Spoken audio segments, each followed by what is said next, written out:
question. How many of you guys know a family member or friend who suffers from some type of anxiety, depression, or post-traumatic stress?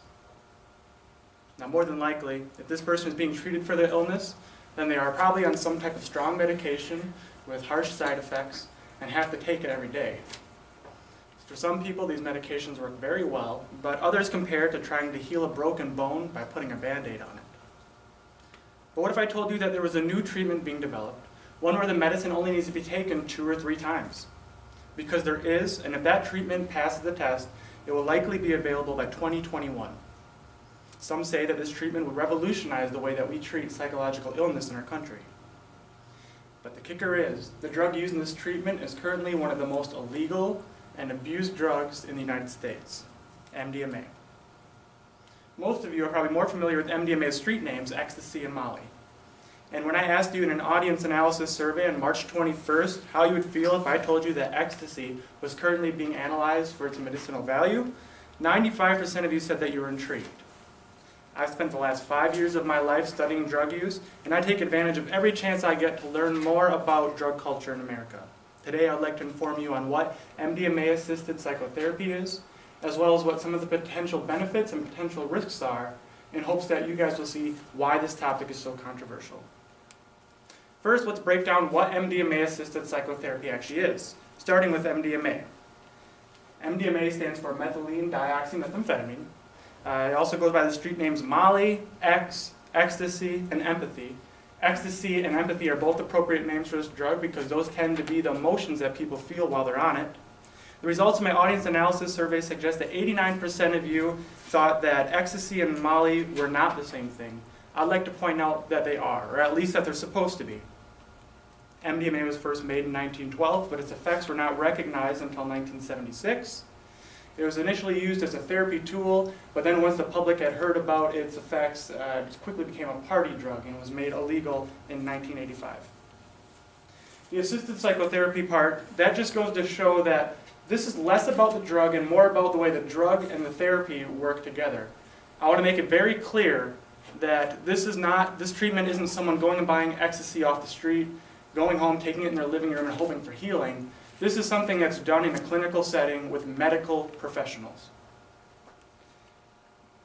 The results of a 2015 brochure published by the Multidisciplinary Association for Psychedelic Studies, also known as MAPS, they're one of the leading organizations in MDMA research, published a brochure in 2015 that shows that MDMA helps slow down areas in the brain that create fear, and speed up areas in the brain that process memories. So people are able to access traumatic memories without the associated fear and reprocess those memories in a healthy way. And now that we have an idea of what MDMA-assisted psychotherapy is, we can take a look at what some of the potential benefits are. First and foremost, the healing of trauma-related illnesses such as depression, anxiety, PTSD, and drug addiction, because these are all very intertwined illnesses. These are all also potentially reduced by MDMA therapy, but PTSD has been the main focus over the last few years. And the studies are showing that this type of treatment for PTSD can be very effective and without dangerous side effects as well.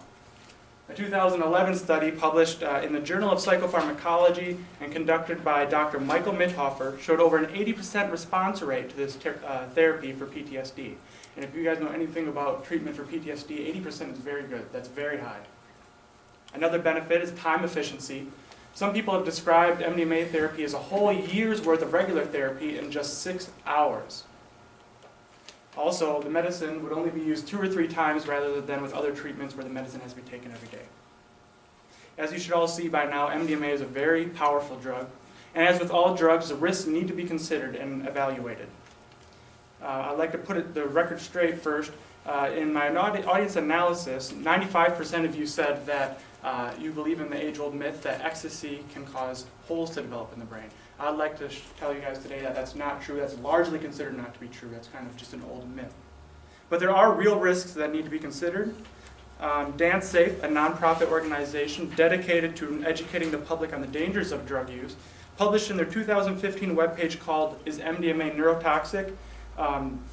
They compiled all the recent studies on the risks of MDMA.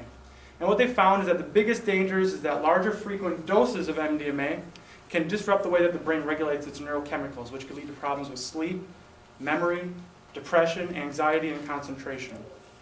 Dehydration and hypothermia are also short-term risks that need to be looked at. Other than health risks, there are a few other questions that I want us to consider.